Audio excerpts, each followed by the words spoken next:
Okay. How's everybody doing? My birthday! Is it really? Yeah. Happy birthday! Yay. How old are you? I'm old enough. Congratulations. You graduated X amount of years ago. Yeah. I'm just 1 year closer to that. Yeah.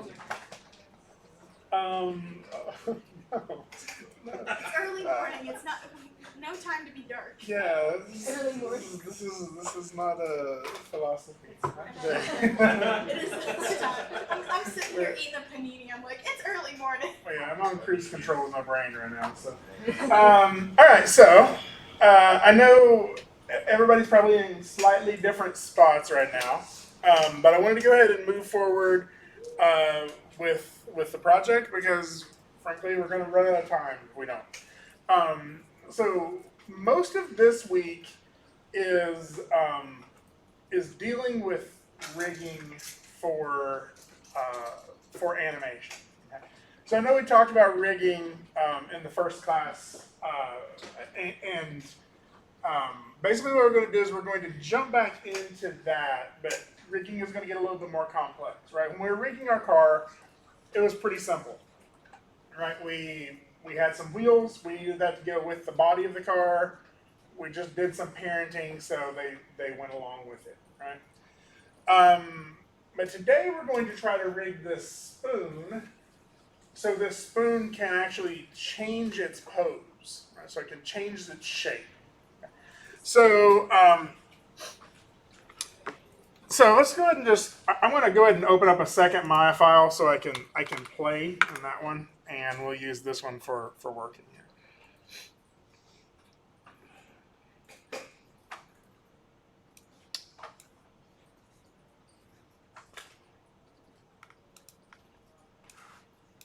Okay.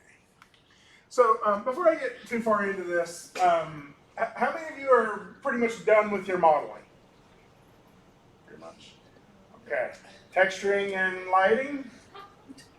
What's texturing? All right. So you're all behind. Yeah. So catch up. Not big. You're ahead in other areas. So recognize that I try to pace this class so we can get it done in sort of a reasonable way. There are certain things though that you should not do before you're finished with certain tasks, right? And so one of those is if you have plans of rigging something that has a texture on it, you should do the texturing first. Right? So this is just sort of house cleaning stuff, right? Let's say instead of the assignment is only you have to rig something and make it jump twice. And so I'm going to do the spoon. You can do other objects on your table. Maybe you decided you wanted the coffee cup to jump, or maybe you wanted to do more than one object, right?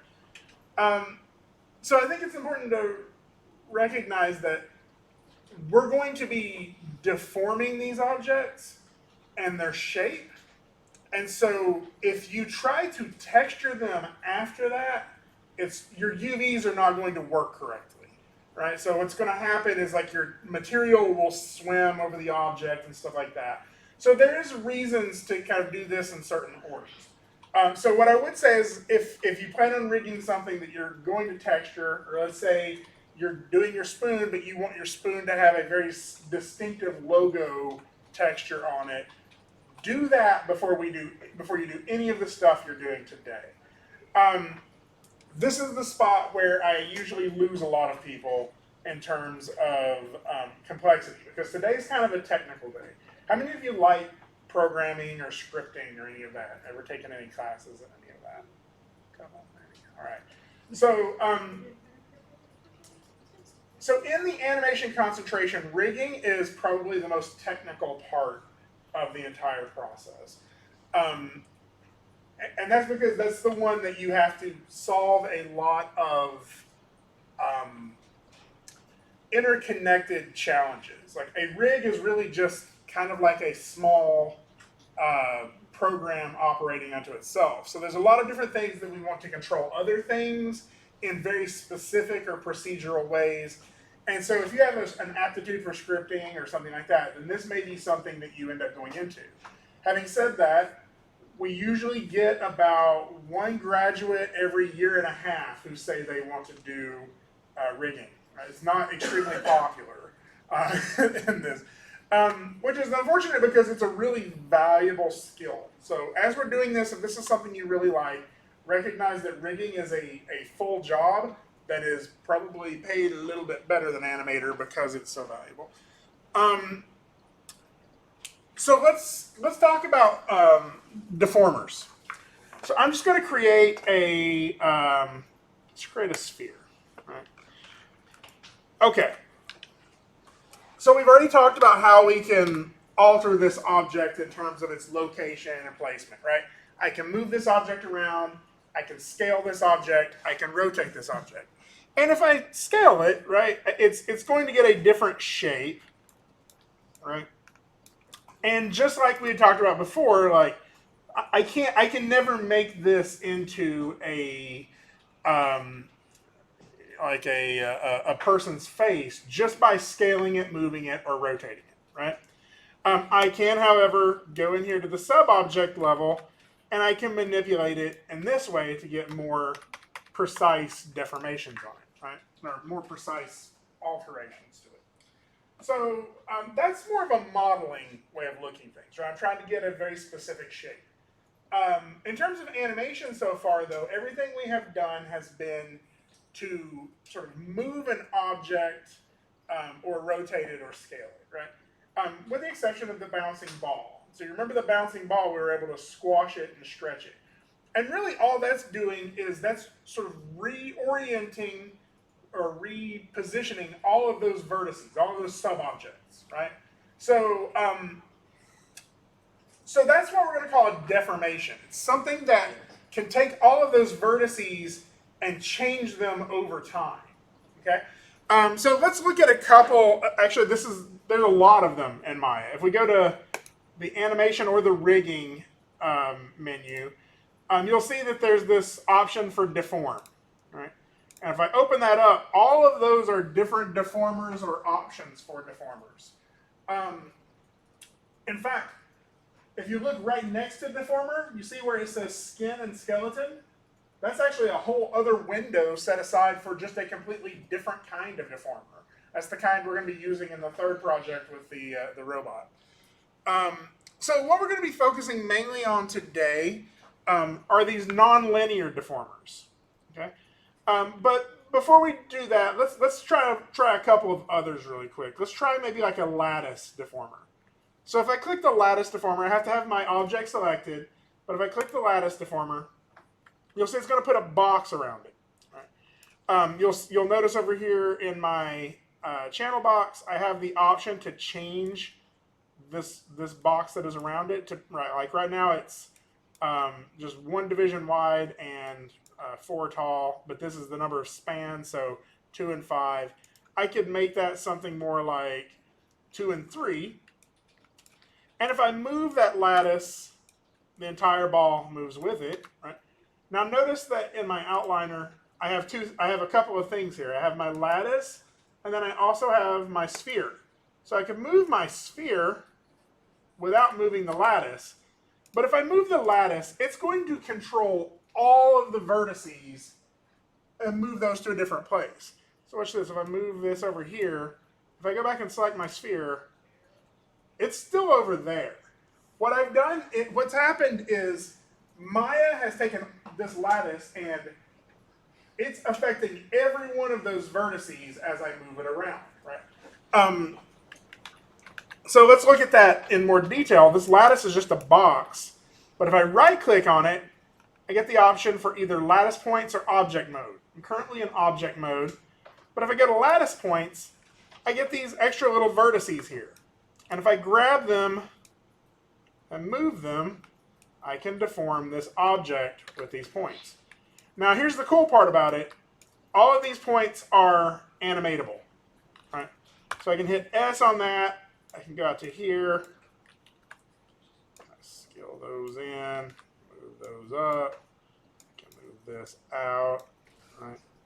Select all of them and hit S again. And so now I get this deformation on my object. Okay. Now the reason this is actually cool, because actually you could do this anyway. Like you could grab all of those vertices and keyframe them. I strongly discourage it because it's hard to find those keyframes again, and usually you'll just kind of mess up the model. But the reason this is cool is because this lattice is a separate object that is deforming our sphere. So if I grab my sphere, I can still move my sphere in and out of that lattice.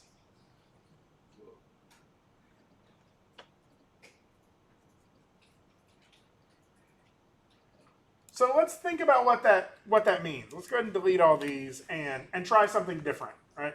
Let's say let's do a cylinder really quick.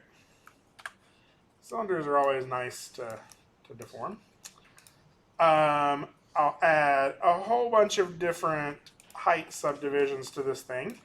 And I'm going to put a lattice on top of that again. So again, deformer, lattice, right? And I'm just going to grab these lattice points and make it something like this, right? Actually, I could even go further. Let's go ahead and move some of these over this, and even rotate this.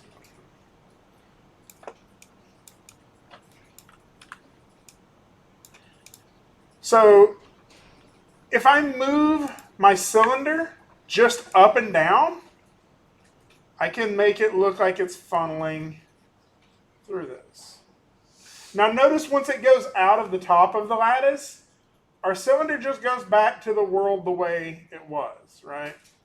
So this is this deformer shape that will allow me to warp my entire object. Now it gets kind of weird if I move it off to the side. Right? I get these weird deformations. But basically what a lattice is whenever our object is within that range, it's going to deform it into that new deformed shape. Now, so this is just an example of one of the many different types of deformers that are out there, right?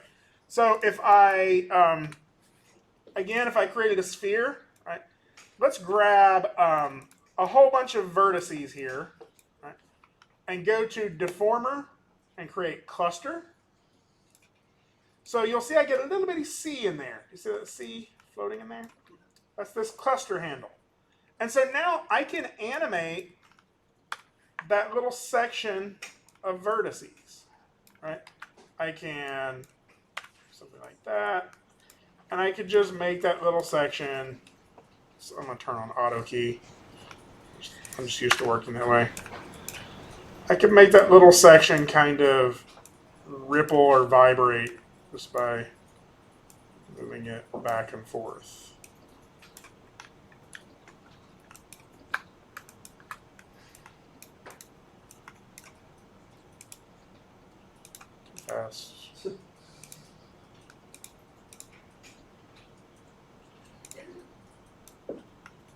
So that's, I can very specifically adjust that. Now let's talk about this on this deformer, which is kind of a neat idea. Is like, that's cool that I can do that, but it's very like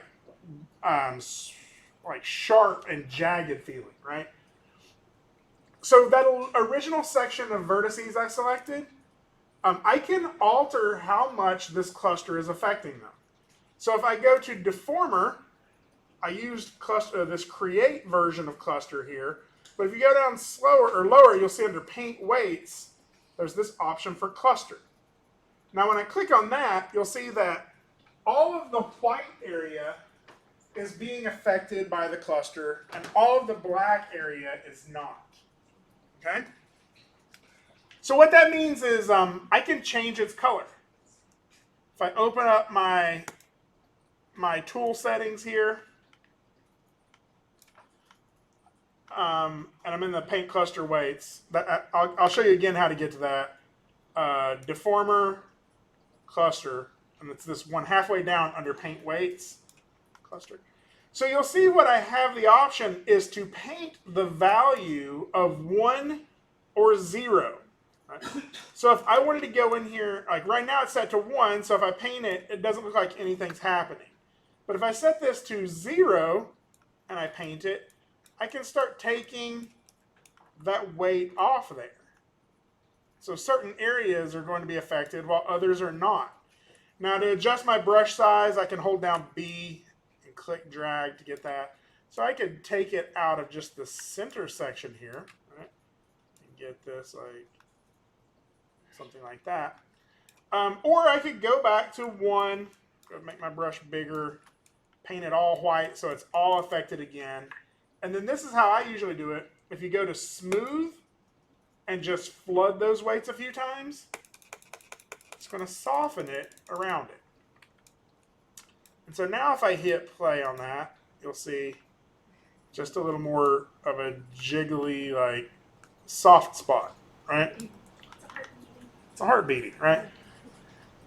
So again, yes? This is kind of off topic. Right. It says that my out UV final.tx isn't rendering properly. Okay. So I don't know. So can you tell me that after that? Yes.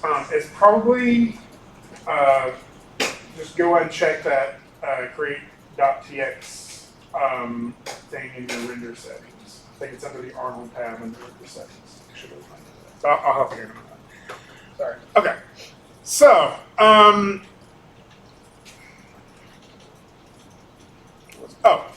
so I guess the thing to remember on this is that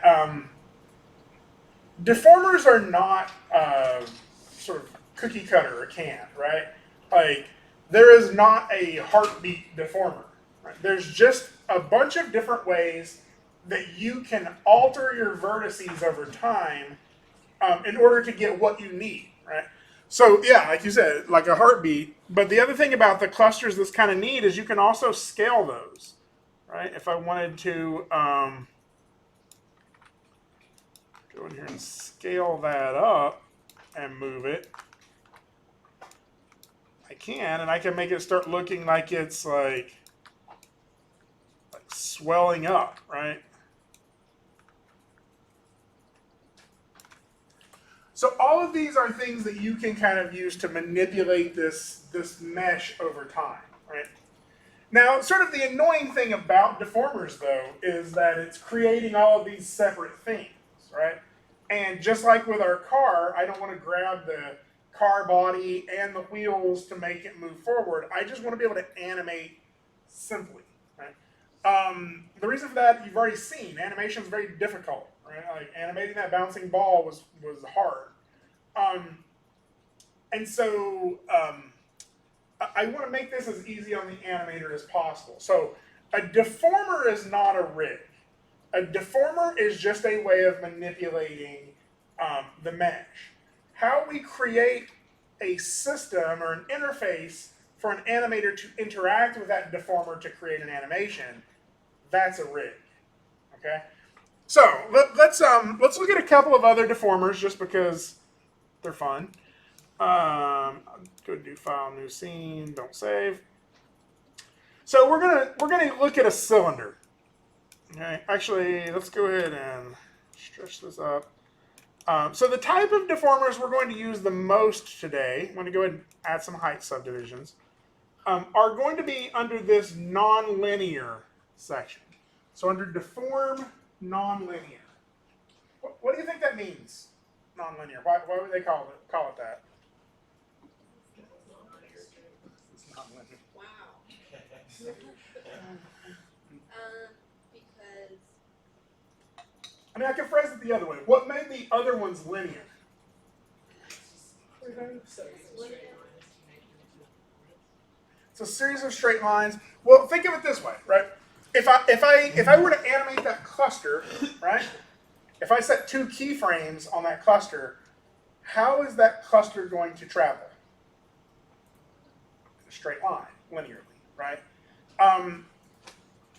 Most of those other deformers are kind of based off of translation on some level. And the result that you get is a linear deformation or a linear change over time in those vertices. These nonlinear deformers are more procedural. Like they are generating a different configuration for all of those vertices using math, not just a direct straight line, right? Or more complicated math, because a straight line is still math, I guess. So let's try some of this. Let's try a wave deformer. Okay, so what you'll see that I get is sort of this ring around my object, right? And over here in my inputs, under wave, you'll see that I have amplitude, wavelength, offset. Let's start turning some of those up and seeing what we get. So I turn my wavelength up, it starts kind of messing with it, but you'll see this, like in the middle of the deformer, you'll see this little wave that's happening in the circle. So remember how I was able to take my cylinder or whatever out of that lattice and it would mess it up? So the way that this little shape on the ground here is interacting with our cylinder is going to change how it deforms. And this little wave thing sort of tells us which direction it thinks it's going to deform, right? So what I could do is actually start rotating this to the side. You'll start to see that's what it was really trying to do, right? I'll set that to 90 degrees. And so what this deformer will allow us to do is sort of add this wave to it, right? And it'll allow us to sort of change the wavelength if I wanted a really small one or I wanted a really faint wavelength, right? And then it'll allow me to change the offset of that wave, right? So if I sort of scale through that, isn't it kind of interesting? So all of these are animatable. Every value in Maya that you see, like all of those numbers down the side, all of those we can set keyframes on, right? So if I right-click here on offset and say key selected, and I go out to frame 120, and I set this to, say, 10, right? And I right-click and say key selected. Now when I hit play, I'm getting this out of it. So, the reason this isn't linear is because we're using it's not a one-to-one translation on stuff, right? Like the way that curve is being generated is using, probably not a sine wave, but using some form of algorithm that is generating the curves, right?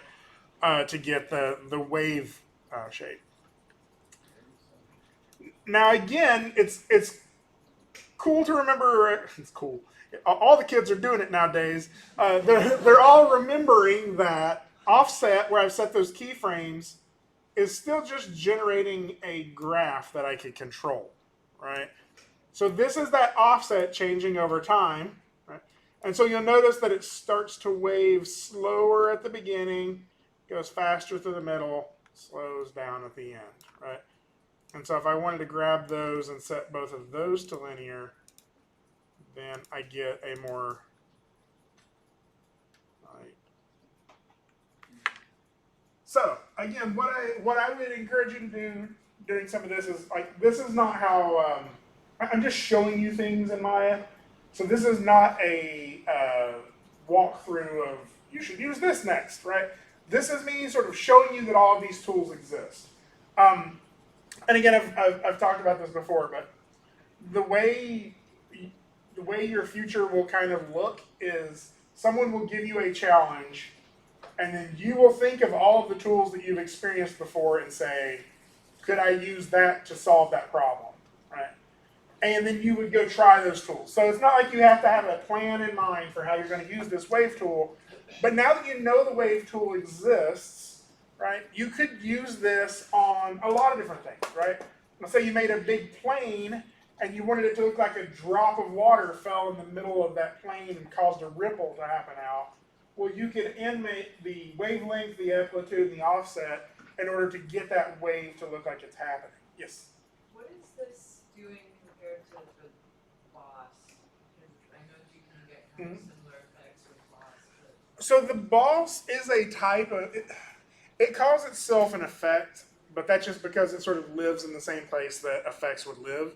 Boss is using an algorithm that deforms a mesh from or from the influence object out, right? So you have like that boat or like a sphere or whatever that's swimming around through it.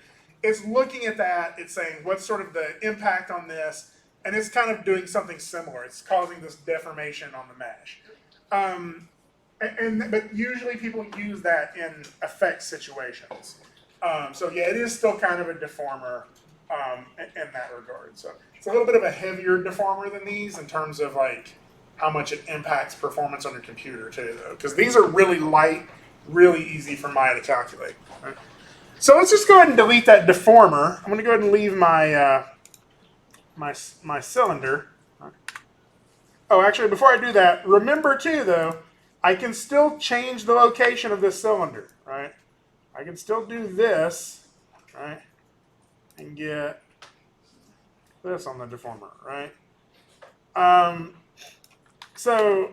Or I can animate this going up and down if I wanted to. It does like a little wiggle right through the middle, right? Let's go ahead and delete that wave handle. Let's look at some of those other nonlinear deformers. So we have flare, sine, twist. Sine is actually pretty cool. It's very similar. You have to have it selected. It's very similar to what we had, but it's actually really, you can't really see it right now because it's actually just a little line that is at the center of our object. You see that? But what sine is going to do is instead of rippling out from the center, it's going to generate a wave that goes on forever, right? And so you can make something like this, and you can add an offset to it. And so why this kind of looks interesting is because this is how, if I were to see this offset,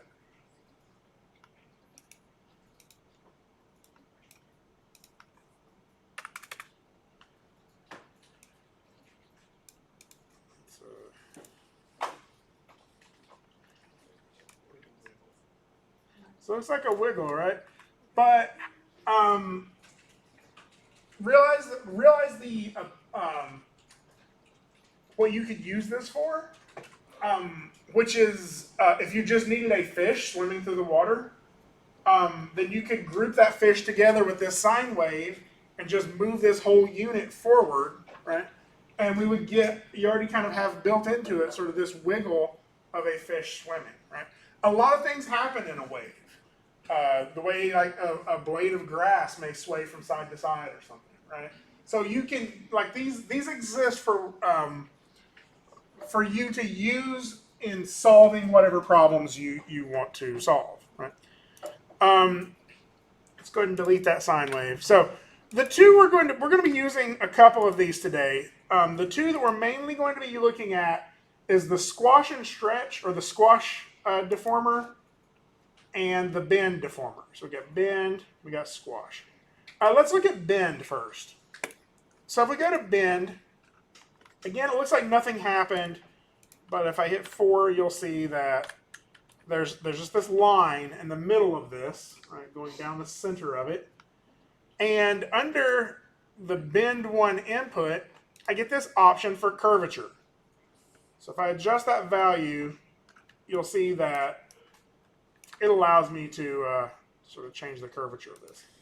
Now again, if I move my cylinder, it does some kind of neat stuff, right? If I just needed to animate it like going around a corner really quickly, that's a really quick way of doing that. Now, interestingly, I can also move the deformer, right? So I have this deformation on it. Maybe I want the cylinder to stay in place, but I want the deformation to kind of change through it. So it's getting both results, right? And this is where it gets really weird. If I move it further away, it's going to change it in this way. So don't sweat all that too much. It's actually a little confusing how to predict what that deformer is going to do when you move it away from your object. Right? But there's a couple of other features in this deformer that I think are worth looking at. This high bound and low bound. So if I adjust low bound, you'll see that that little stick that's hanging out the bottom gets shorter or longer, right? And really what this is saying is if that's the center of my deformer, it's how much space below and above the center point is being affected. That's the low bound and the high bound. Right? So, so the reason that's kind of important is maybe I don't want my cylinder to bend at the center. Right? Maybe I don't want that to be what that deformation looks like. Maybe I want it to look like the bottom of it is staying stuck to the ground and the whole cylinder is sort of bending over. Right? So what I'm going to do is I'm going to adjust my low bound all the way down to 0. And then I'm going to move my deformer down here to about the bottom of where this object is at, right? Something like that. And then I'm going to extend my high bound up higher. So probably about a little over 2. Let's do like 2.1. So now what that means is as I adjust my curvature, I can get it to wave at you, right? I can get it to like do whatever you need it to do, right? So if you want to bring anything you've modeled so far to life and you just want it to lean over, right? You could do this with this one deformer.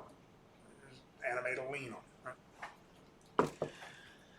Okay. Last deformer we're going to look at before we jump back in and look at our spoon, which is, if I go to deformer, nonlinear, squash. So this one looks different than all the others. It's got like a circle in the center, a line, and 2 X's on each side, right? And so just like the bend, we have this, this value here, this factor that I can change that'll affect both below and above my center point on this deformer. So I can either stretch it or I can squash it. Now again, remember that's the factor that I'm adjusting. Leave expand set to 1, because sometimes people will turn that down to 0, and then it just looks like it's just like a slinky or something, right? If expand is set to set to 1, then as I adjust my factor, I want to get more of this squash and stretch. Now, I could set this higher if I wanted to, like 1.5, and it gets a little crazy, right?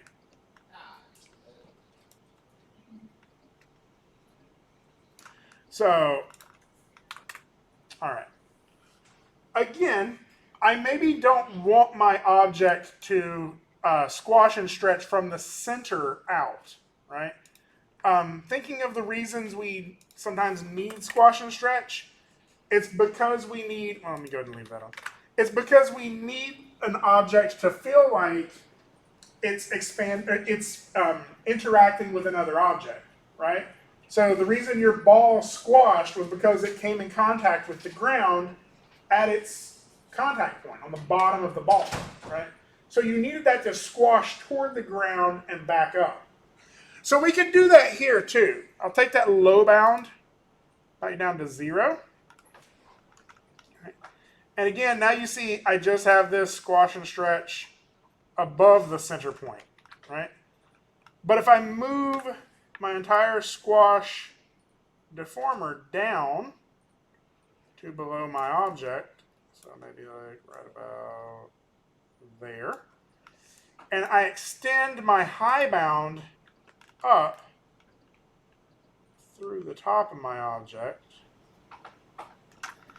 then now when I adjust factor, it feels like that. It feels like it's squashing and stretching from the ground. Right? So I know that's confusing, like the high bound, low bound, moving the object. I'll kind of walk you through it again slower as we're rigging our spoon. Okay. So questions about deformers? Okay. Sometimes this feels a little, I realize that how you learn this stuff is I sort of introduce you to a thing, and I'm sure, because I know this is how I work, in your head, you're taking a couple of steps forward and saying, well, how am I going to put all of these squash and stretch and bend deformers on a character, right? Like, do I have to do a bend deformer for every spot my character bends? And the answer is no. That's not really how this works, right? There's a whole other a whole other deformation system for objects with complex hierarchies. And so we'll be talking about those later. So don't sweat that too much. This is more for individual deforming things, right? But again, the job of a rigging artist is to create something that is going to be easy for the animator to use, right? And so sometimes I could make a really complicated rig for this spoon, right? I could make a rig where I could pose it in all sorts of different positions. I could make it smile. I could change the shape of its head. There's all these different deformers that we could use to make that. But in the end, all I need for this spoon to do is take a couple of jumps, right? I'm going to have it jump twice, jump up in the air, and land in the bowl, okay? So for that, to get a jump, I know I need that squash and stretch deformer on it. And I know I need some sort of like lean deformer to kind of get it feeling like it's leaning forward as it's squashing down, right? Otherwise, it's just going to kind of feel like it's just sort of, it's too straight up and down, right? If it's squashing and stretching, you would imagine some curving happening in that too. So that means all those other things would be overkill. Like that's too much work and for what I need it to do. Right? And so part of this is like, you've heard the phrase, work smarter, not harder, right? So that's what you're going to do. You're only going to solve the problems you need to solve, right? And that's why rigging is such a valuable skill, is that some animation problems are really hard to solve. And they're not the stuff that you would think would be that hard. Like, it's really hard to animate a character picking something up, moving it around, switching hands. Like, that is really difficult because this has to stay locked to this hand for so long, and then locked to this hand for so long, and then now it's not locked to either of my hands. Like, the rigging setup that is needed to be able to do that is really difficult. Other things that are really difficult that seem simple is like if I needed to put my hand on my head and keep it locked there, right? Those challenges are difficult in animation. And really our job as an animator is to create that animation in a way that the audience doesn't recognize that was difficult, right? It just, you don't want them thinking about the fact that you were animating. You want them falling into the story, right? And so that's why a good rig helps you get that done. Yes? I have just some questions. But, so, like, I guess in the future, like, in the animation concentration, if someone was, like, character animating or whatever, would they have to make their own rigs? Or would they have, like, a group project to where, like, someone would rig it? So the question was, in future projects and animation, do you have to make your own rigs? And so not really. There's some classes that are specifically about rigging. That you'll notice in like your 2000 level, there's the technical direction class, and all that really is creating rigs, right? In 3D animation, you may have to do some rigging and some modeling, some light rigging and modeling. But really it's about creating some bigger project, and it really depends on who's teaching it and how they're teaching that class, on how much rigging you'll have to do. But in stuff like character animation, we just focus on how the objects move, the same with like animation fundamentals. And so you'll get the rig and the model, like we just hand you those to start animating, and it's about making that motion happen. So whenever you do jobs, are they already rigged and you just kind of move them? That's a good question. So whenever I do jobs, are those already rigged, or somebody rigging those for me? And it kind of depends. If I'm working for a bigger company, Usually they have somebody on staff who's rigging. And actually, I mentioned I was working on the Pathless. The rigging artist who's working there graduated from here a year ago. So I'm actually animating one of our former students' rigs. And it's really cool because he came up with some really interesting solutions for stuff, right? Like characters with really long necks. Like, yeah, like these big, like wavy, wiggly necks. Giraffe necks. Yeah, like a giraffe, right? Like, how do you animate that? Do you want it to be all these rotation FK controls, or do you want to be able to move it and translate it? What if you needed that head to stay stuck to something, right? So those are interesting solutions. Usually somebody else is doing the rigging. Some of the smaller projects that you'll work on for smaller companies, they'll want both. Like they'll maybe have a character, but they'll want you to do the rig and the animation. So I've done like some mobile games, and I'm doing some stuff for VR where I'm having to do the rigging for that. And my solution to that is, because I don't like rigging that much, I can do a little bit of it. I don't want to have to rig full characters. I want to get to the animation part sooner. There are scripts and stuff that you can buy that make rigging a little easier once you get to something that complicated. Yes. There was one senior that was doing rigging. Yes, Zane. And wasn't one of his critiques to have an animator actually animate his work? It wasn't really the rig itself. It was they wanted to see what could happen post rigging. Yeah, I think it's because that's really your job, is to create something that somebody else is going to use, right? Just like a user interface designer is creating something that somebody else is going to use. And what you want to be able to show is that you create a tool that an animator can use and get a good performance out of. I think the other thing that's nice to see, and one of the critiques I've given him was, I want to see that you can solve a problem that an animator has, right? Like, could you set up a rig that makes picking up this bottle and switching hands easier? And if you can do that, then that means you're making the project easier to complete and saving the company money, saving people time. That's a valuable skill you're bringing to the team. So. That's part of what I was wondering. I didn't get to go to the theme, but yeah, I was wondering if for like their or whatever it's called, like a midpoint and stuff. If someone like was working on rigging, could they have like another student and animate that does that, like animate it, and like they could both submit the same thing, but like the different parts of it are. Yeah, if you're doing not like you probably won't get to that much in midpoint by the time you get to midpoint, but by the time you're at portfolio, yeah, that would actually be great. And we've seen people who have done that, like for some of the gaming projects. Like one person created the rig, and so it was in their portfolio that they showed off the rig, and then another person created the animation for that rig, and so the animation was in their portfolio. And you just kind of have to label it a little bit, or like usually they know if you're doing character animation and you're showing a character running around, they realize you're showing off the animation, and you know, you'll just credit the other people who worked on it somewhere else. So yeah, collaboratively there's ways of sort of showing that to show that you worked on this part, not the whole thing. Yeah. So other questions just in general about deformation, about rigging? Okay.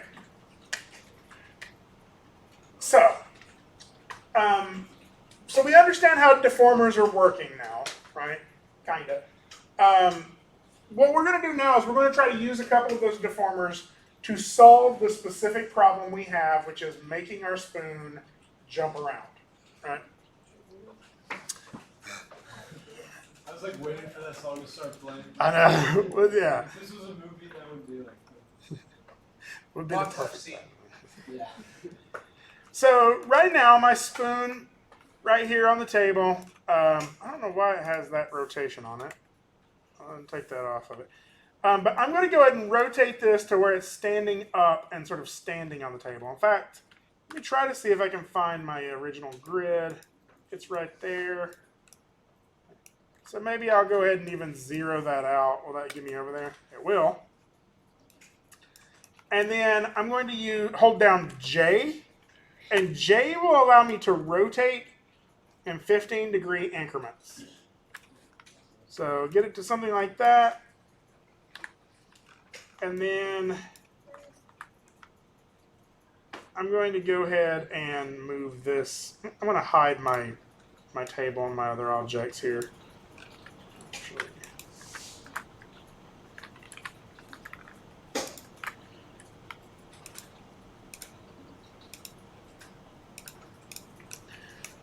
So there we go. We got my spoon. I'm going to go ahead and kind of move that up until it's sort of there. Really what I'm going for is I want it to look like it's sort of right there at the center of my world. Now, the reason for that is because it's going to be a little bit easier to work with later if I do that. All right. Okay. Actually, I'm going to go ahead and hide that too. That's just, there we go. So, first thing I'm going to do, I'm going to go ahead and clean this up a little bit. So, a couple things you'll notice. I got some values on here I don't really care for. I got these things on here. I just want to get this to be a cleaner model. If you've already UV unwrapped this list of stuff will be much longer. So, the first thing I'm going to do is edit, delete by type, history. It's going to get rid of those unused nodes. And then modify, freeze transformation. And that's going to zero out those values. Okay. So now this is like a brand new model. Okay. So let's start creating some deformers on it. Yes. The number, it's modify, freeze transformations. So if you don't do that, when is the point where you realize that you didn't do that? When it's too late. Yeah, a lot of times that's the problem, is it kind of bites you later. How much? Have Can you make an estimate? you already started animating? Yeah, it looks fine, and I think I remember doing that. I'm just curious to see. You're all right then. Okay. If you're already animating, you're probably all right. Okay. So some of those UV nodes, if you don't delete those, Maya will see you moving the vertices after you've, or let me rephrase that. If you do those in the wrong order and you're moving the vertices, Maya takes into account the order in which you're making these changes on it, and it thinks you wanted to move those vertices before you UV unwrapped it. Does that make sense? So what that means is the vertices move, but the UVs stay in the same place as they were originally at, and it looks like the material is sort of swimming on your object. So stuff like that. The other thing is, like we saw it earlier with our table when I UV unwrapped, or no, it was our cereal box. Maya was still thinking of that as a square box, right, evenly sided, even though I had scaled it down. And so, without freezing those transformations, sometimes Maya doesn't forget, it just doesn't take into account the idea that you changed the proportions of it, right? And so that's one of the reasons to do that. But yeah, if you're already animating and if you've already that doesn't seem real. Sorry. Hold everything. I need to take a call. I know. Unless it's your wife, then you take a call. Probably like insurance on your car or something. Probably is. Yeah. I love the ones where they're like, Gamer because I've had them before and they said something like, this is a phone call from the cops. We just wanted to let you know, like they called themselves the cops. I'm like, I don't think that's the official phrase. Yes, like, we have a warrant for your arrest. Please send us money immediately before I'm like, yeah, I'll get right on So that. did you do that? So wait, they had a warrant, so they're like, send us money and we won't use this warrant. Yeah, like I wonder what that. I don't know. You just use the gun. That's Yeah. There's actually a really, like the emails, like the scan emails you get, and they're always filled with like, typos and stuff. People think that that's like unintentional, like that somebody is just not a native English speaker and so they're misspelling stuff. It's intentional because they want the people who don't notice those typos because they think that they're more gullible. Like they think that like, oh, if you're not paying attention to any of that, then you may be easier to trick, right? And so like they're looking for gullible people. They know that like 99% of people are going to delete them. And like I just think that that's interesting. Like it's like, so I think that that's another thing like that. They're like, oh yeah, if you fell for us saying cops instead of police, then maybe you'll fall for this whole thing. Like, I don't know. There's It's, a TED talk on that, on this dude who like replies to them. Oh, yeah. So deep in them, it's Have hilarious. you seen there's like a video of like an attorney, like these people are calling saying they're like tax collectors, and this like attorney answers the phone and is like talking to them about like all these different titles and asking them about different titles and stuff. It's like what they have on them. I've had my phone number for like 7 years, and I still get calls that are like, "Hi, we're looking for Jeffrey Masters," and I'm like, "There is no Jeffrey Masters.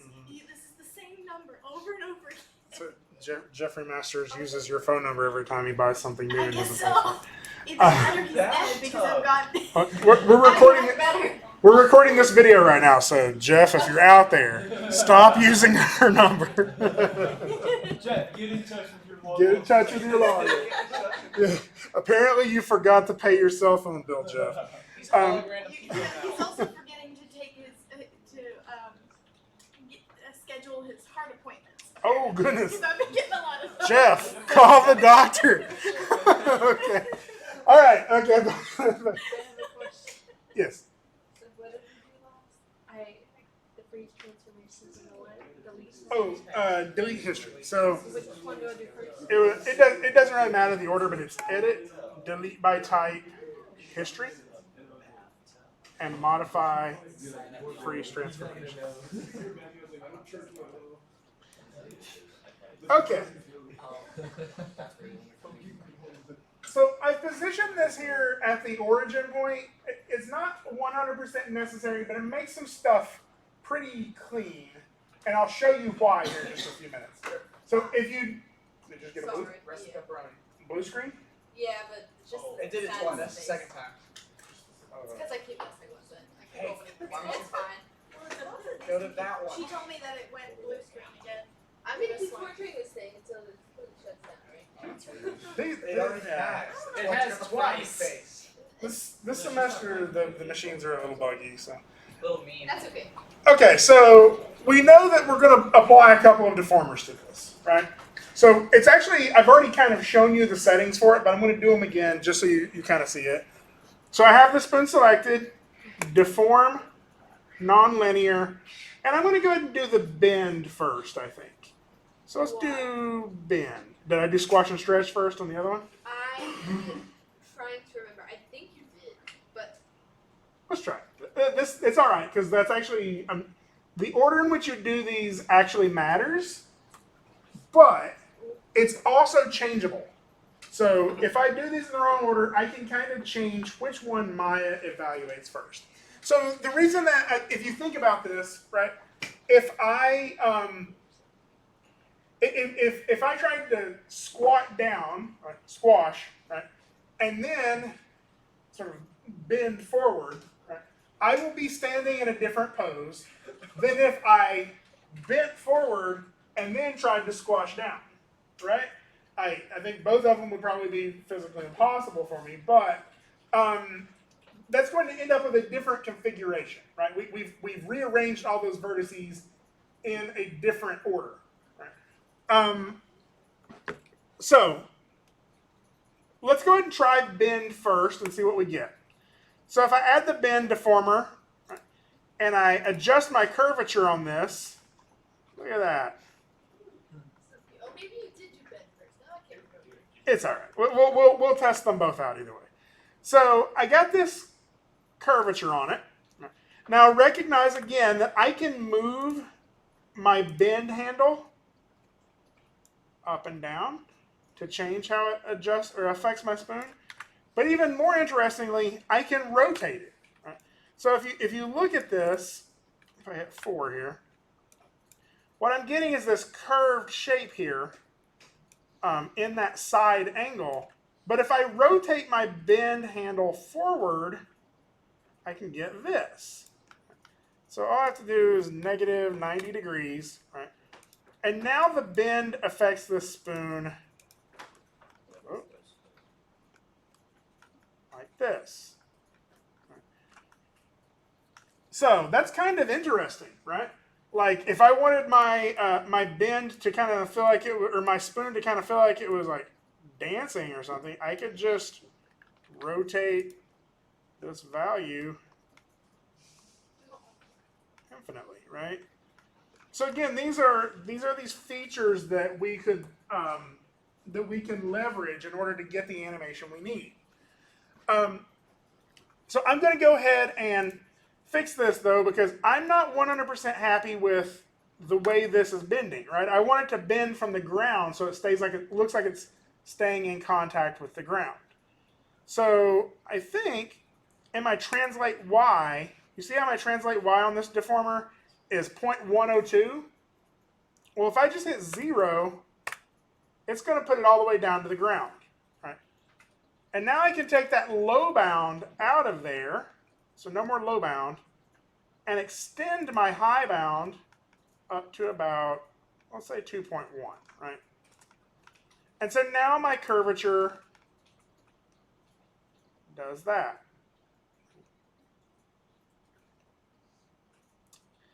Now, let's say that I don't need my whole spoon to bend forward and back like that, right?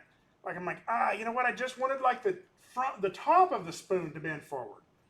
Well, again, I can still adjust my bend handle. I can move that upward, and now my bend curvature is just affecting that, right? If I wanted it to lean to the side instead of forward and back, again, I can still rotate that. Okay. So I'm going to go and put it back down on the ground. That's kind of where I want it to stay. Yes?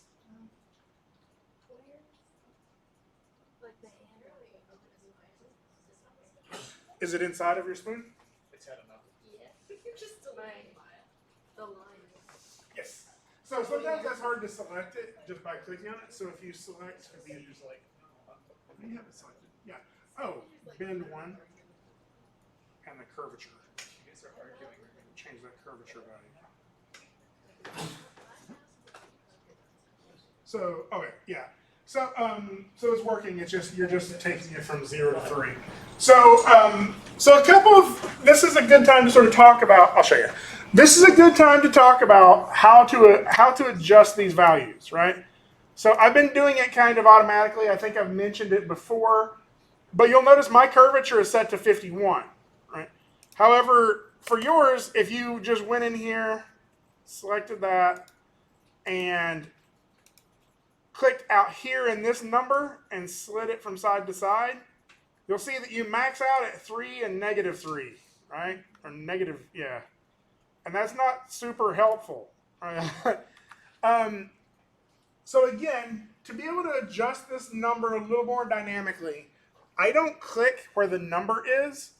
I select the word curvature, and then I go out into my viewport, and I middle click and drag from side to side. Now, sometimes that's too much motion. Like you don't want that much deformation. If I hold control while I'm doing that, it'll sort of do it a little smaller. It's like by increments of 10, it'll get me the smaller or the more fine deformation. Okay. So I'm just going to go ahead and set my deformer's curvature back to 0 because I also need a squash and a stretch on this, right? And so if it's at 0, this is what my spoon originally looked like. So I'm just going to pretend like the bend handle isn't there, right? And what I'm going to do is add the next deformer on top of it. So deform, nonlinear, squash. And again, if I adjust factor, not squash and stretch, it's squashing and stretching from the center of my object out. And again, I want that to feel like it's squashing and stretching from the ground. So again, if I set my, go ahead and change my factor down a little bit. If I change my low bound to 0, right, that means nothing below the deformer's pivot point is being affected, right? So then I can just move that pivot point down to the ground. Now, just because I can see it here, I know that on the ground is just 0 there. and my high bound is going to be about 2 or 2.1, something like that. So I'll do 2.1, sure.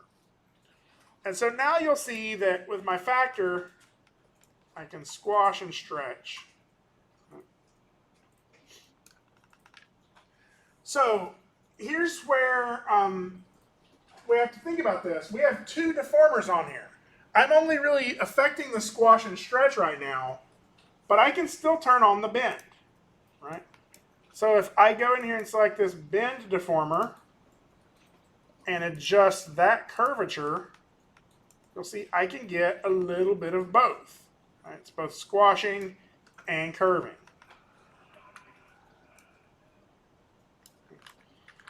So we'll talk about that here in just a few more minutes, but I want to go ahead and set my curvature and my squash back to 0.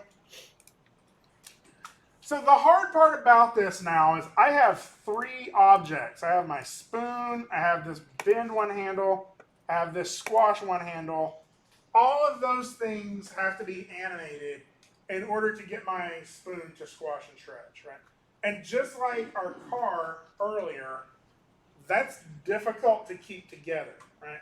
It's even more difficult if you're like, okay, I'm going to squash it a little bit. So I got to go find my squash handle. I got to go click inputs. I go to factor and I scale that up a little bit.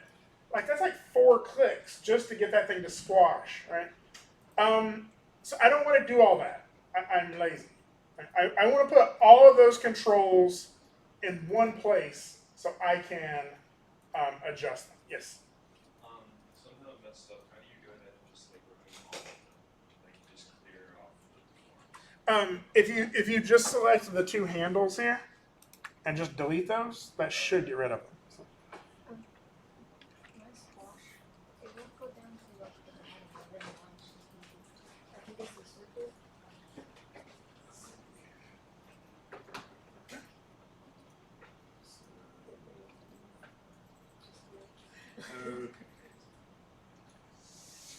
Type in, of course, there's 107 there, up the bar.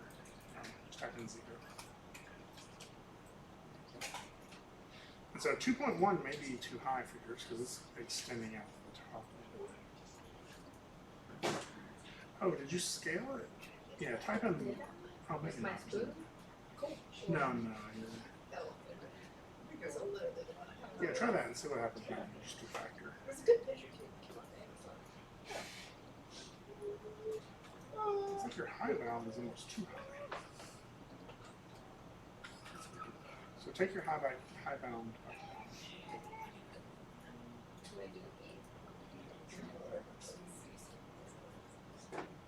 Yeah, try there. And then once the balance part's finished, you look at your color.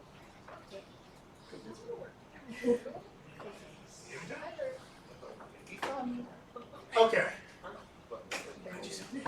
Exactly. We're just like So again, all of these elements do the things we want them to do. They're just inconvenient.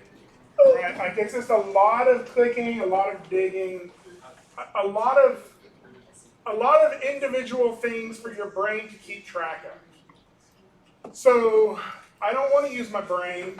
I want to use my brain for other things, right? And those things are creating a good animation. So I'm going to create, again, all of this is deformers and models. I'm going to create a rig. None of this is a rig yet, right? A rig is just a way of interacting with all of these things so I can animate it, right? In fact, in a little while, I'm actually going to hide all of these deformers. So for me, the rig just needs to be something that allows me to move the spoon, right? It needs to be able to rotate the spoon, and I need to be able to interact with these deformers in the ways that I'll need them, right? So I'm just going to create another object that allows me to do all of those things. So if I go to create, polygon, NURBS primitive, circle, it's just going to create a circle right there around it. It's a huge circle. However, notice where it created that circle. created it right there at the origin point. Right? And that's one of the reasons I moved my spoon to the origin point to start this, is because it made it a little more convenient once I started creating things that I needed to be clean, right? Yes? What was it that you did to put it at the origin again? The spoon? To put in the what? To put the spoon at the origin point, what was the button? Oh, I just sort of zeroed it out and just sort of moved it over there and rotated it.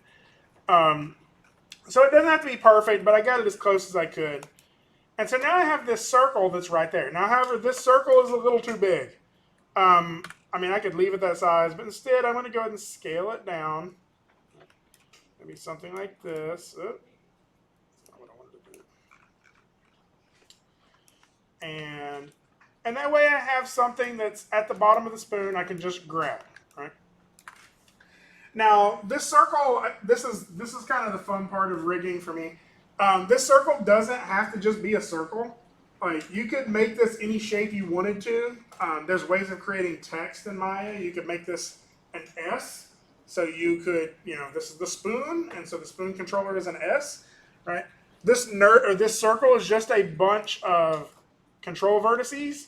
So I could grab this and move it up just so I can see it a little bit better and say, this is the direction it's moving forward, right? Like, you can make this shape whatever you want it to be, right? And the one I always kind of like doing is something like this. If I scale those, get something like that, right? So all this, it doesn't really matter. This is just a thing that you can select easily, right? In fact, later on, we're going to completely lock our spoon so I don't accidentally select the mesh, just like the bouncing ball was locked, right? I don't want to mess up my rig. I just want to create one ring to rule the whole thing here, right? One little object that has all of the stuff I need on it to animate. So that's what this is, and I'm going to call this a control. In fact, I'll call this spoon CTRL. Right? And I always use CTRL to notate that that's a control, just so I can notice that when I look in my viewport and I see that CTRL, I'm like, oh, that's a control. Some people do CN at the beginning of it. It's just a naming convention. Now, one of the things I do want to do, though, is I want to be able to get this back to this origin point whenever I want to. And you'll notice that all of my scales have numbers on them now, where I had to scale it down. So again, I'm going to do modify, freeze transformation, to kind of get that back where it is. Right? And then I could always do the delete by type history if I wanted to get rid of those last few nodes. So this is a very clean or a very clean object now, right? Okay. However, if I look over in my channel box, you'll see that all that has on it is translate, rotate, scale, visibility, right? So I have to figure out a way of making this control those things of the spoon, right? That's pretty easy. I could probably just parent it, right? But it also has to control the factor in the squash and stretch, and it has to control all of that stuff too, right? And so what I'm going to do is I'm going to add more channels at the bottom of that. So we have visibility at the end here, right? Well, I can add more below that. So with the object selected, I go to modify, and then, add attribute. And it's going to pop up this little window. So this is going to allow me to add new attribute channels. It's also going to allow me to add different types of attribute channels, right? So translate over there, it can be any number, right? It can be -3, it can be 2.1, it can be 500,000, right? It can be any number. Those types of channels are called float channels. It's a float value. And for anybody who's done any scripting or programming, you'll recognize some of these terms. These are programming terms, right? So it's a float value, meaning it can be anything, right? Versus an integer, which is just a whole number, right? Let's say it can only be 1 or 2 or 3. if I have this set to integer instead of the data type, it will only allow it to be those kind of things. Or maybe I wanted it to be the name of something, right? Like green or Steve or arm, right? Right. I can create a value that only turns it on based off of the name, right? Just like over here on visibility is on or off. So actually on and off is a Boolean, but that still works. So I'm going to go ahead and leave this as a float value because what I want this to control is my spoon squash and stretch, right? So I'll call this one squash. Go ahead and leave it on float. So you could set a minimum and a maximum if you want to, but I don't really want to. I'm just going to hit this add button, and when I do, watch what happens over here in my channel logs. There we go. Now I got a new squash value. Yay! And if I adjust it, nothing happens because all it is a number, like not hooked to anything, right? It's just a number that's in that for me to use later. It's kind of like I'm creating a variable. So what are some of the other things I wanted it to do? So you're right, but stretch is really just the opposite of squash, right? So probably what will end up happening is when I squash it, that may be a positive number. When I stretch it, it's a negative number, or vice versa, right? So I would take it into the positive or negatives of that number. I also wanted to bend, right? So we could go ahead and add a bend attribute there. So just thinking of what some of those things we looked at that the deformer could do earlier, right? I could rotate that deformer to get it to change the direction it's bending. Right? So I could add a bend direction in there, right?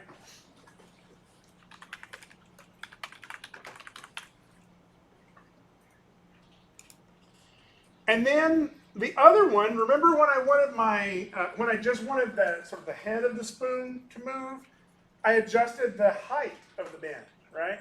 Like where is my bend pivot point happening? And so I could do a bend height. I'm just going to go ahead and hit OK to add that last one. So now I have these 4 values over here on this control that allows me to do all the things I want to do with it, right? So before I go to this next step, I'm going to go ahead and sort of organize this a little bit, because if I were to squash this, and if I were to go ahead and do like some squash, right? And then I'm like, all right, cool. I'm going to make the spoon jump away now. And I move the spoon, like stuff just messes up really bad, right? It's safe to, the same as if I were to grab this squash deformer and move it without the spoon, right? So it's pretty safe to say that what I need is for that spoon and those deformers to always stay in the same locations, right? And just so I don't accidentally separate them, by using that controller, if I use the controller to move them instead of moving the objects by themselves, then I'm safer.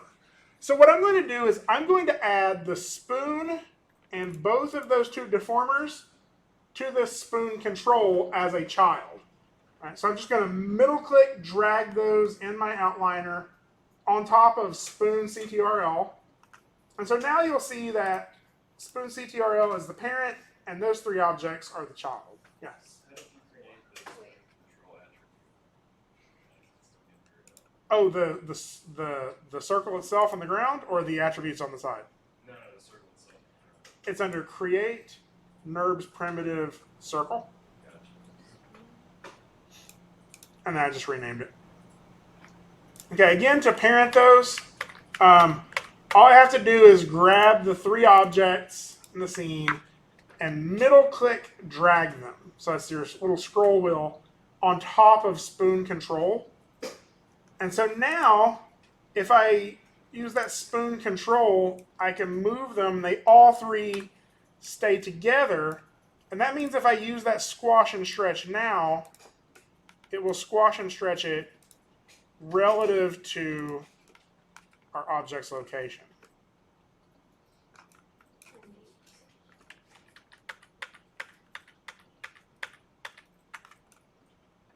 The other thing that's pretty cool about that is if I move this way over here, you'll see now I have all these values on spoon control. Where I froze my transformations earlier, if I just zero all of those numbers out, I just type 0 into them, it puts it back at my origin point.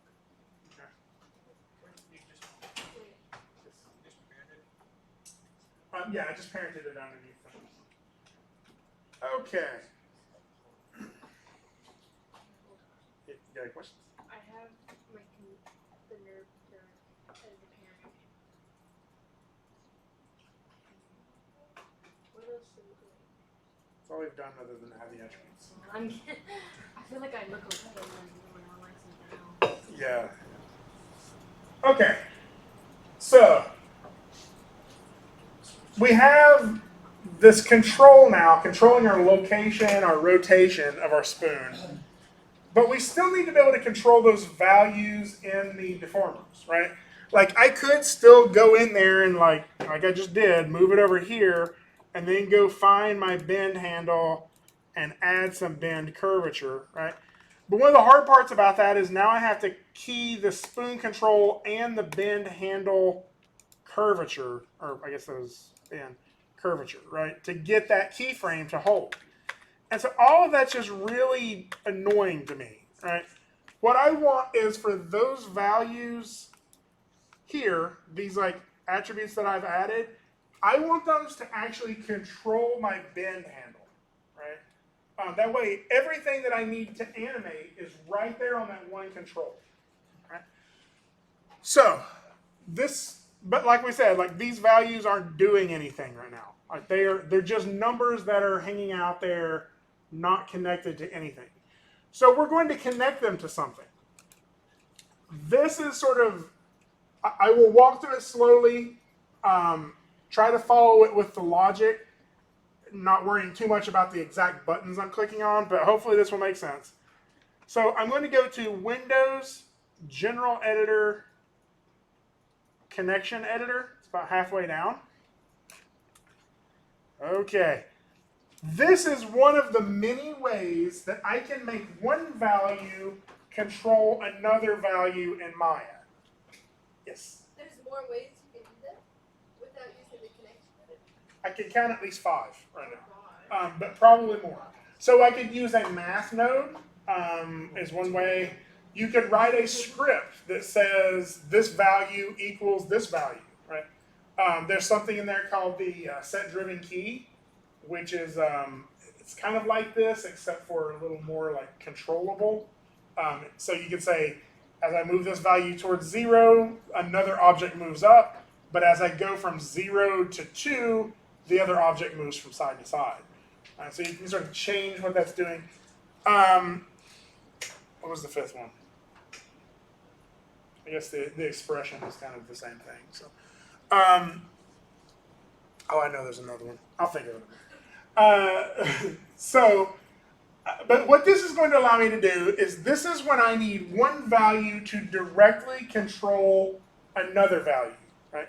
So if I type in 2 in my squash and stretch, or my squash value or my squash channel I just created, it will change the factor of my squash and stretch to 2 as well. Right? So it's 2 and 2, or 1 and 1, or 5 and 5, right? The numbers will stay the same. If I needed something more complicated, right, like when I change this number to 2, it changes another number to 16, then I might have to use some sort of script or something that's a little more complicated. But this will work pretty well for a large majority of stuff. Now, the way the connection editor works is whatever is loaded over here will drive what is over here. So whatever's loaded on our left will drive what is on the right. And you can see that from this button right here, from little arrow 2. So the values from the left are going to drive the values on the right. So we have to load things into the left and right. So the thing I want to be doing the driving, the thing that I want to control is what?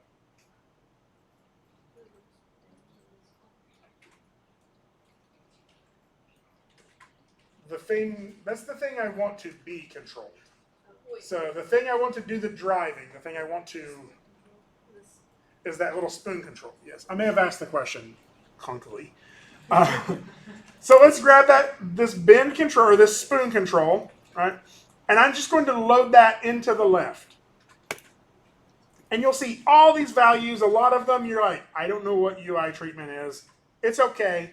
I don't know what UI treatment is either. Just ignore some of these. What we're really looking for is all the way down here in the bottom is those last 4 we made, right? Squash, bend direction, bend height. Right? And so let's go ahead and start with the squash. So I want the squash to control something. And what it is our squash one handle, right? But if I were to load my squash one handle into this, it would load the translates and rotates and scales, right? What I'm really wanting to control is this squash one input. So I have to select the squash one handle, and then I select the input, and then I can hit reload right. And so you'll see what I get is right there, factor. So I want squash, so I just click squash to drive factor. So you'll see that when I did that, I clicked the first one, clicked the second one, and over here on squash, factor is now yellow. See that? All the way over in my channel box. So you remember when you would set a keyframe on something, those channels would turn red or pink, right? Whenever one of those channels is a different color, it means something is controlling it. When I'm keyframing it, it means the keyframe is controlling that value. When I'm doing this, when it's yellow, it means that a direct connection is controlling that value. So that means if I sort of move this off to the side and I go select my spoon control, my squash value now will cause my spoon to squash and stretch. Okay? Yes? It's gone wrong. I put squash and factor and it went like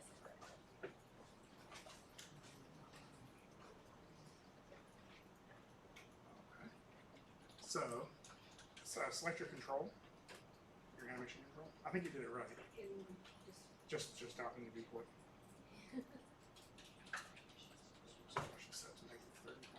So we'll type that in 0. Now if you adjust that squash. this squash. Mhm. Whatever.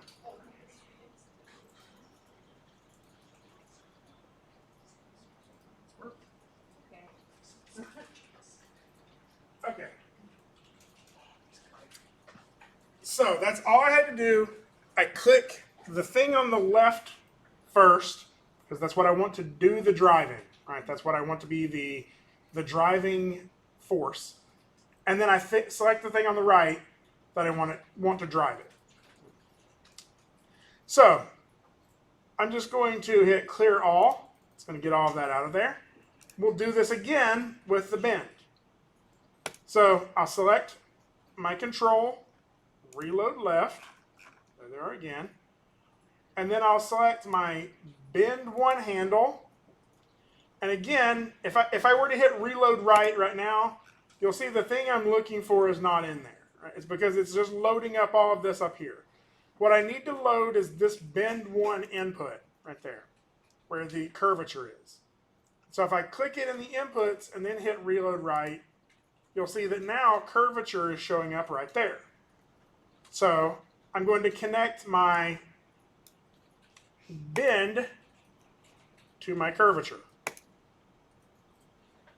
And so again, now if I go back here, select my control, I have a squash and stretch, and I have a bend. Right?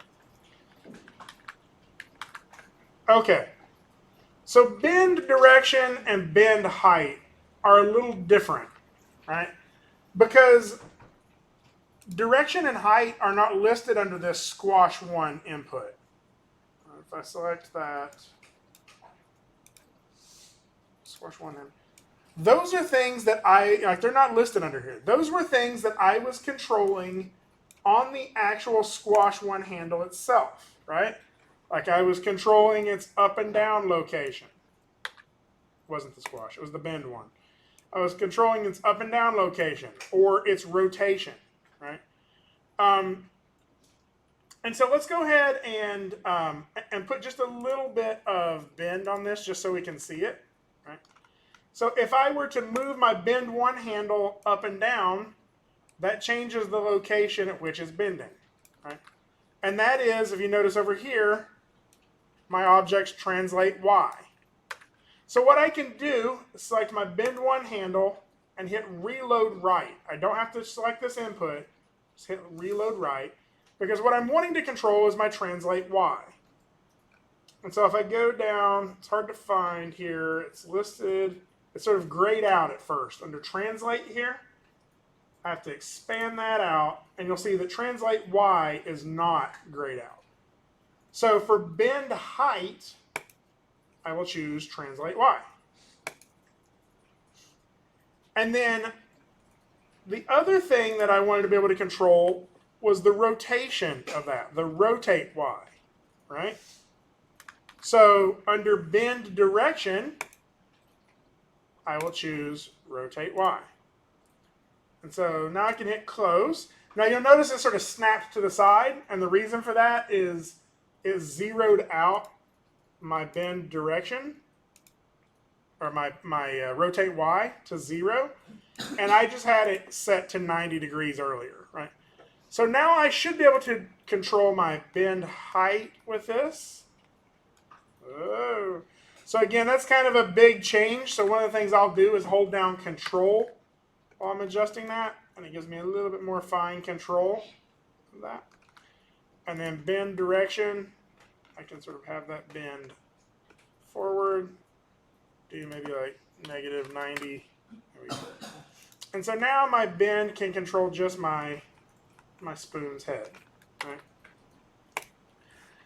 Now here's the coolest part about all of this to me is now the only thing I have to animate is that little circle on the ground. That has everything on it. Everything that I need for this thing to animate. So that means I can select these 2 controllers that are all annoying and hard to select, and I can hit Control H and hide them. I don't need them anymore, right? I need them to exist. I don't need to be able to see them. The other thing I can do is I can select my spoon. I can add it to a layer. Call it spoon layer. Spawn. And I can click that button twice till that little R shows up. And now I can't even select the spoon. I can only select that curve, but that curve has everything on it I need to animate my object. Right? I can bend it. I can squash it. I can change the bend direction. I can change the bend height. So there's so much I can do with this. Yes? So at this point, if you did want to go back and change the spoon model at all, is that like, can you just do that? Or is it sort of like you should really just have the model the way you want it before you break it? It depends on what you're going to do to it. Like if you were going to extrude some faces or something like that, I would... It's the input order that causes the problem. So what you have here right now, and actually this is a good segue into what I was getting ready to go into. What we have right now is our spoon's inputs are in this order, right? I made some tweaks to the model first. There's this bend 1 deformer where I bent it for, after that, and then we squashed it, and then I put it in a layer, right? If on top of that I made some modeling changes, those deformers are not going to affect those changes the same way it's affecting the rest of the model. So ideally, you would get the model sort of finished before you rig it. That way, that those model changes are below the deformer, not above the deformer, right? So this brings up a good question, right? That input order is important, right? Because the way I applied those deformers to it was I applied the bend first and then the squash. And that means that if I adjust them both at the same time, I'm getting this deformation on my spoon. Now, there's not a right or wrong answer to this. It just depends on what you want your spoon to do. Right? So that means if I wanted to, I could go in here and change this order. It's a little harder to do, but what I have to do is select the spoon, right-click on it, and you'll see right here, inputs, about halfway down, and then all inputs. So once I've selected that, it's going to open up this window that has all of my inputs that are actually making a difference, right? It didn't have the spoon layer one, but it has the others, right? And you'll see that the order is from the bottom up, right? The thing on the bottom is the thing that affected it first. The thing on the top is the thing that's affecting it last. And so I can change the order of these two, squash and bends. Now, if I wanted the squash to affect it before the bend affects it, what I do is middle click on squash and I drag it below bend. And watch what happens to the spoon. Nothing. Maybe I do it the other way around. Squash. There we go. Apparently I just released it in the wrong spot. So now the bend is happening after the squash. And I get a different series of deformations, right? No, I don't even need that. Now if I squash and stretch my spoon, it squashes and stretches in that direction. And the bend and bend height and bend direction are happening on top of that. Right? Now, as weird as that is, I think I like it better, and the reason for that is because my squash is getting a little bit more like that. Right? Now, I probably want my bend height. I don't know. That's not really that great, is it? Yep. Apparently, I liked it the other way better. So what I'm going to do is just change those back, go back to bend, drag that down to squash. Oh my goodness. What have I done here? That should work. Let me zero this stuff out. Oh, I just think I got my bend really high. Actually, let me try that. Let's try taking that back to the other way again and see if that looks better. So now, maybe the reason it was looking bad was that. So if I squash it and add some bend on it.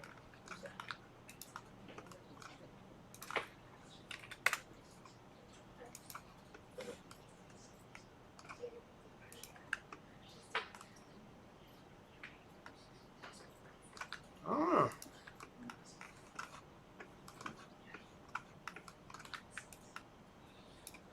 Yeah, I'm not crazy about that. I think I'm going to do it the other way. So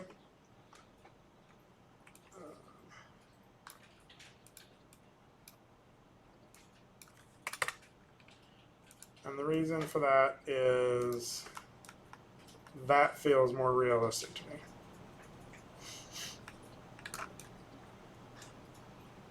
Still squashing it just a little more than I like. So we can always still go in there to our squash and set that to like 0.7 or something if we don't want it to squash it out quite as much.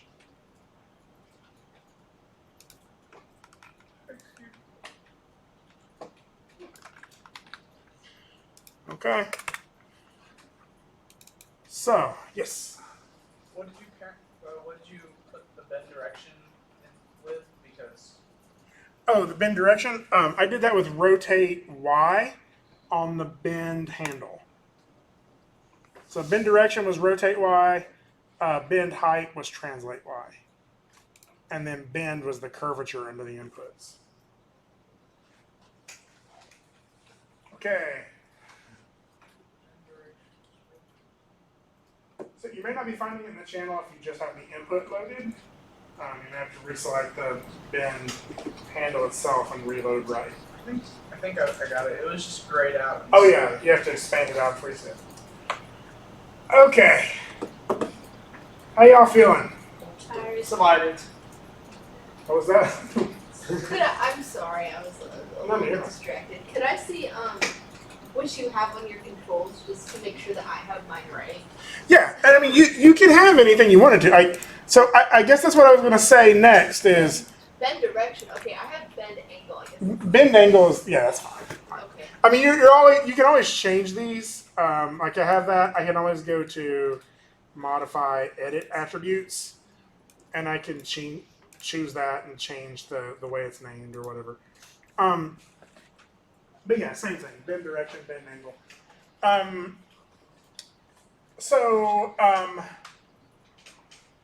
I show you these two, but that doesn't mean that this is all you want yours to do, right? There's people in the past who decided they also wanted like a napkin to sort of slither along beside it, right? And they rigged up something else for it, right? How many of you kind of like this? Anybody? I mean, it's better than modeling. It's better than modeling. So- I don't like it. With game design. So, like, It's too I'm gonna have to make technical. Like, I don't, if that makes sense. no, absolutely. I think that some people love the technical part of animation. Some people not as much, right? And that's why technical animator is a job, right? A technical animator is sort of an animator that's stuck somewhere between rigging and animation, right? You do a little bit more of the rigging, scripting, problem-solving side of it. Like if you needed a really complicated machine to animate, right? That would be sort of the type of thing that you would use. Yeah. So does being a technical animator, does that mean, this is kind of a deep question, does that make you a better animator? Somebody who's not technical? Well, I mean, wait, by technical animator, do you mean things that are more like straight, like machine, like straightforward, like not like animated like. No, technical animator is so. Here's the way to sort of think of it, particularly in games. The whole studio is kind of split down the middle. Half of the people do nothing but make some form of art. The other half of the people in the studio never make any art. They just program stuff. They just program stuff. Oh, So a technical animator is a position that kind of sits right between the two. Oh, right? it's like a, oh gosh, what's it called? My dad does it. It's like a project coordinator, the people who communicate with both sides, right? But they communicate with both sides, but they do a little bit of both of them, right? what do they do? I don't like. That's the question. Like a technical animator's job is very Open. dependent on whatever the project is, right? So It just means that don't want them. It means you're an artist who isn't afraid of code. Basically, what it means. So does that mean too, like if you want to be a technical animator, do you have sort of freedom, or is it again just kind of depending on the project? It's like if you want to skew more towards the artistic or kind of programming side of things. Right. Like if you're working in a game that has a lot of complex rigging stuff, you may not be making a lot of art. You may be doing the rigs more, right? But then the next game you're working on has less of that, and then maybe you're making more of the art side and implementing it, right? So does it make you more competitive? There are fewer technical animator positions in the industry, but there are fewer people trying to get those positions too, because everybody wants to be an animator. Like it's like this concentration is the biggest concentration. Like everybody wants to animate, and that means you got a lot of competition. Right? So it's fun. In the studio, would there be like, Except I like, because yes. of the model. I'm picturing that so many animators, so many like coding that stuff. And so like, would you only be like technical like? Yeah, it's not going to be as many because there's yeah. So it's like the number of tasks that needed to be completed maybe smaller for a technical animator. Which again, it's a very flexible position in terms of some companies are going to call one position a technical animator, whereas other companies may call it a technical artist or a technical director, I don't know. And some people may just expect their animators to be also tech animators, right?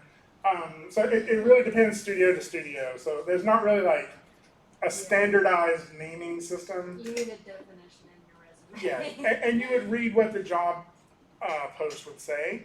And if they're like, you're going to be doing a lot of scripting and never going to be doing any animation, then you'll realize one company calling it a technical animator, they actually are wanting somebody who's a rig artist.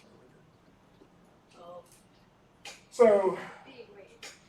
Different positions too, if they provide like a different definition for Mhm. So the title in a job post isn't always clear.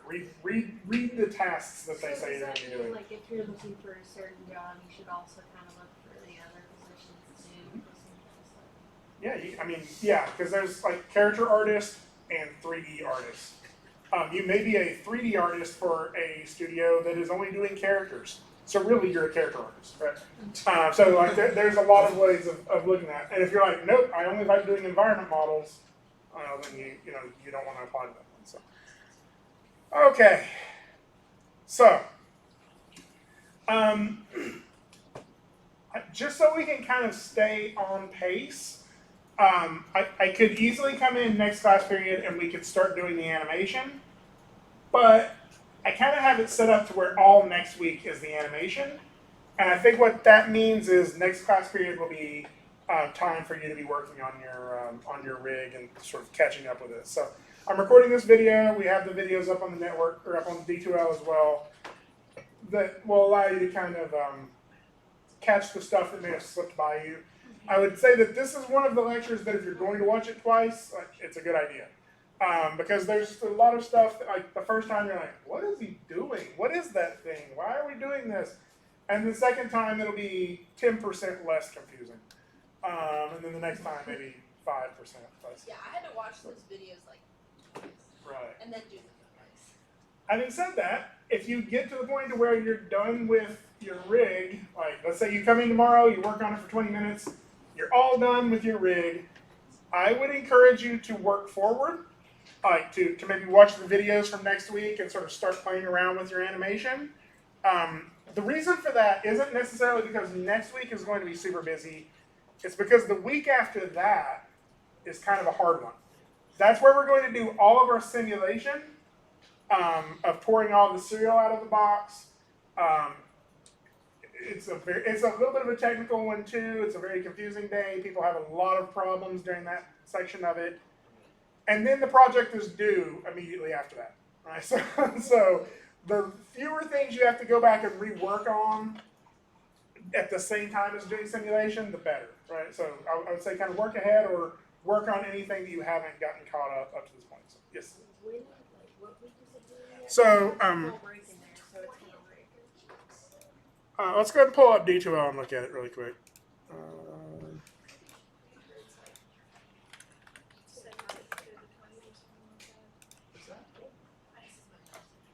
I know it's the week that I have like everything due. Like, I have like 3 things due on the 20th, and I'm like, oh no. Oh no. Yeah, no. So, if I'm not mistaken, the bridge assignment, it's saying it's due on November 14th. Okay. Okay. What? Yes, that makes sense. Right about Assume. So let's go look at our calendar, because under course home, sorry, under content, It's a little over 2 weeks from now. 2 weeks and 2 days. let's look at the, okay. So we are currently in week 9, right? It is due, is that right? It's due the November 14th, right? Yeah, so it's the Thursday of the week 11. Okay. Oh god. Yeah, that makes sense. Because it's the 29th right now, a week from, or 2 weeks from today would be the 12th, which means, okay. Yeah, that makes sense. Yay! So what I will say we'll do, I may, if we get through animating in class a little faster,